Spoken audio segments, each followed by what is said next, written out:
Perkenalkan, saya Risa Marsiboni akan menjelaskan tentang teori perkembangan. Teori perkembangan bermaksud proses perubahan dalam pertumbuhan pada suatu waktu sebagai fungsi kematangan dan interaksi dengan lingkungannya. Perkembangan secara keseluruhan mengikuti periodisasi yang teratur. Perkembangan fisik.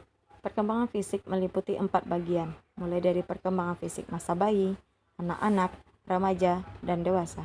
Pada masa bayi, kematangan fisik bagian kepala dan berlanjut kepada bagian tubuh lainnya.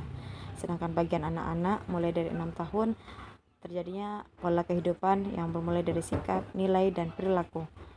Yang ketiga, remaja. Gejala primer yang tumbuh adalah seperti postur tubuh yang berbeda. Kematangan seksual seperti perubahan seks primer, yaitu pada laki-laki terjadi mimpi basah dan pada perempuan terjadinya menstruasi. Pada tahapan dewasa sudah semakin matangnya semua postur tubuh dan pola pikir. Selanjutnya, perkembangan kognitif. Pada tahap sensori motorik mulai dari lahir sampai berusia 2 tahun, yaitu pada proses bayi sudah bisa melihat dan mendengarkan. Yang kedua, praoperasional. Pada usia 2-7 tahun, anak-anak mampu mengenal benda yang realistis. Sedangkan yang ketiga itu tahap operasional konkret pada usia 7-11 tahun, yang dimana pola pikir penalaran logis dan konkret anak sudah mulai terlatih. Yang keempat, operasional formal pada usia 11-15 tahun, di mana pola pikir abstrak dan hipotesis yang sudah mulai berpikir dengan logis.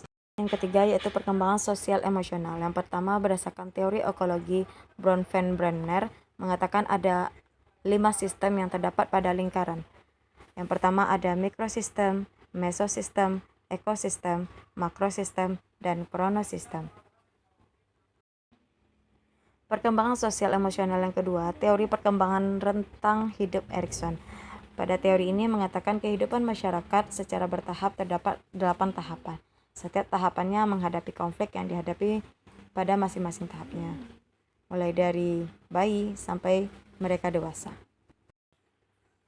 Perkembangan moral. Pada tingkat pertama itu prakonvensional. Di sini terjadi hak masyarakat versus hak individu dan terjadinya prinsip etika universal. Yang kedua, tingkatan 2 konvensional. Pada tingkatan ini terjadinya norma-norma interpersonal, moral sistem sosial. Sedangkan yang ketiga, tingkat tahap ketiga pasca konvensional. Di sini mulai terbentuk orientasi hukum dan ketaatan individu dan tujuan.